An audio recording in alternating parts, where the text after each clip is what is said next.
بسم اللہ الرحمن الرحیم۔ السلام علیکم۔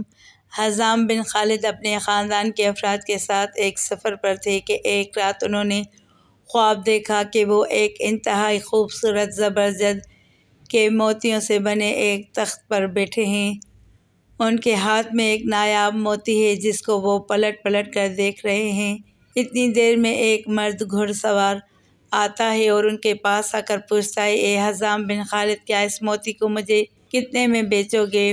حزام بن خالد کہتے ہیں کہ مجھے اس موتی کی قیمت کا ہی علم نہیں ہے، آپ بتاؤ اس موتی کو کتنے میں خریدو گے؟ سوار کہتا ہے کہ میں بھی تمہاری طرح اس کی قیمت سے ناآشنا ہوں اور مجھے یہ موتی ویسے بھی نایاب ہی لگتا ہے، اس لیے کہ اگر تم مجھے یہ موتی دے دو تو اس کے بدلے میں تمہیں ہمیشہ کی سرداری، مقام و منزلت، شرف و برکت کی ضمانت دیتا ہوں۔ حزام کہتے ہیں کہ میں نے خواب میں اس موتی کو اس گھڑ سوار کے حوالے کر دیا اور سرداری و شرف اور مقام و منزلت کو قبول کر لیا۔ اتنی دیر میں میری آنکھ کھل گئی۔ حزام بن خالد نے یہ خواب اپنے قبیلہ بنو کلاب کے معززین کو سنایا تو انہوں نے تعبیر بتائی کہ جلد ہی تمہاری بیٹی جو کہ ہمارے قبیلہ بنو کلاب کا نایاب موتی ہے، اس کے لیے انتہائی متبرک و عظیم شخصیت کا رشتہ آئے گا، جس کے باعث تمہیں شرف و عزت اور ہمیشگی کی سرداری نصیب ہوگی۔ حزام بن خالد سفر سے واپس لوٹے تو اس سے اگلے ہی دن حضرت عقیل بن ابو طالب بنو کلاب میں مہمان بن کر آ گئے۔ ناظرین گرامی، عرب میں یہ روایت تھی کہ جب بھی کسی بھی قبیلے میں کوئی مہمان آتا تو 2 دن تک اس کی خوب مہمان نوازی اور خدمت کی جاتی، پھر تیسرے دن اس کی آمد کا سبب دریافت کیا جاتا۔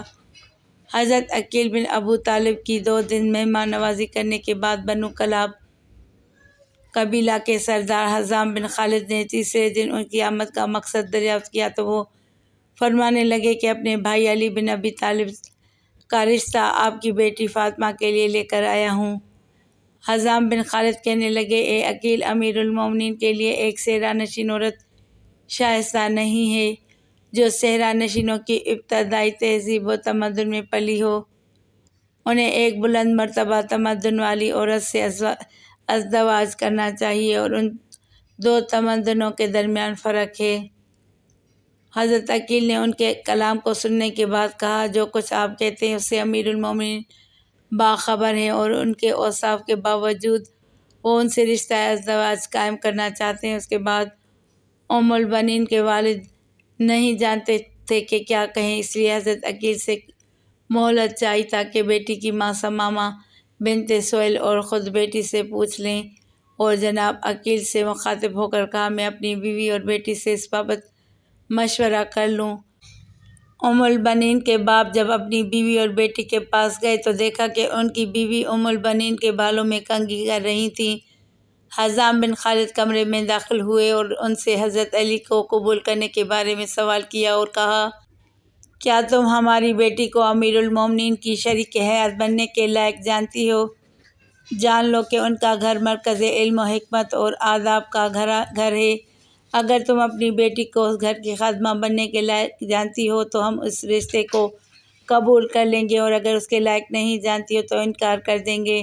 ناظرین گرامی، حضرت عقیل علم انصاف کے مائے تھے، اس لیے دختر رسول حضرت طیبہ طاہرہ فاطمہ سلام اللہ علیہا کے بعد جب حضرت علی شیر خدا نے محسوس کیا کہ بچوں کی دیکھ بھال اور گھرداری کے امور کے لیے ایک عورت کی ضرورت ہے تو آپ نے اپنے ماہر انصاف بھائی حضرت عقیل کو فرمایا، میرے لیے ایک ایسی عورت کا انتخاب کیجیے جو شجاع اور دلیر مرد عربوں کی نسل سے ہو تاکہ میں اس کے ساتھ شادی کروں اور وہ میرے لیے ایک بہادر اور شہسوار بیٹے کو جنم دے۔ حضرت عقیل کے مطابق بنی کلاب قریش کے بعد عربوں کا سب سے مشہور قبیلہ تھا جس کے مرد شجاعت کے لیے مشہور تھے، اس لیے حضرت عقیل نے بنو کلاب کے سردار حزام بن خالد کی بیٹی فاطمہ کا انتخاب کیا جو شجاعت و بہادری اور گھڑ سواری میں ماہر تھیں۔ خیر، جب حضرت عقیل نے حزام سے رشتہ مانگا اور حزام نے اپنی بیوی سے پوچھا کہ کیا ہماری بیٹی حضرت علی کے لائق ہے تو ان کی بیوی کہنے لگی، اے حزام، خدا کی قسم میں نے اپنی بیٹی فاطمہ کی تربیت بہتر انداز میں کی ہے اور یہ ہمارے قبیلے کی سب سے سعادت مند لڑکی ہے، بس آپ اسے علی بن ابی طالب کے نکاح میں دے دیجیے۔ سنت رسول صلی اللہ علیہ وسلم کے مطابق نکاح پڑھایا گیا۔ بعض مورخین نے اس نکاح کی تاریخ 23 ہجری لکھی ہے۔ نکاح کے فوراً بعد جب حضرت علی فاطمہ بنت حزام کو لے کر گھر آئے تو فاطمہ بنت حزام جو شرافت کا مجسمہ تھی کہنے لگی کہ میں اس وقت تک گھر داخل نہ ہوں گی جب تک مجھے دختر رسول حضرت فاطمہ زہرا رضی اللہ تعالیٰ عنہ کی بڑی بیٹی اجازت نہ دے دیں۔ حضرت حسنین کریمین کو ماں کی یاد ستانے لگی تو ان کی آنکھیں آنسوؤں سے چھلک پڑیں۔ جب فاطمہ بنت حزام نے گھر میں قدم رکھا تو اس وقت حسن و حسین کو بخار تھا اور فاطمہ بنت حزام نے اپنی شادی کی پہلی رات جنت کے سرداروں پر واری اور ساری رات ان کی خدمت میں گزار دی اور آپ کے منہ سے مسلسل یہ الفاظ نکلتے رہے، میں فاطمہ نہیں بلکہ میں تو فاطمہ زہرا کی اولاد کی کنیز ہوں۔ حضرت علی شیر خدا جب بھی فاطمہ بنت حزام کو آواز دیتے تو حضرت امام حسن و حسین کی آنکھیں اپنی والدہ کو یاد کر کے غمگین ہو جاتیں۔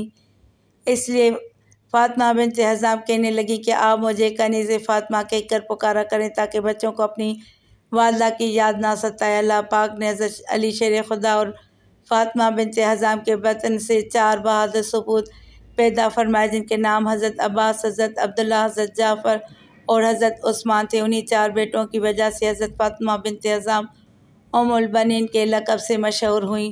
حضرت ام البنین نے اپنے یہ 4 بیٹے حضرت امام حسن پر کربلا میں وار دیے اور تمام نے شہادت کا رتبہ پایا۔ آپ نے حضرت امام علی کی شہادت کے بعد جوان ہونے کے باوجود دوسری شادی نہ کی، 20 سال سے زیادہ کی جوانی مدت تک زندہ رہیں۔ آپ کی تاریخ وفات کے بارے میں اختلاف ہے لیکن مشہور یہی ہے کہ حضرت ام البنین نے 13 جمادی الثانی 64 ہجری کو وفات پائی۔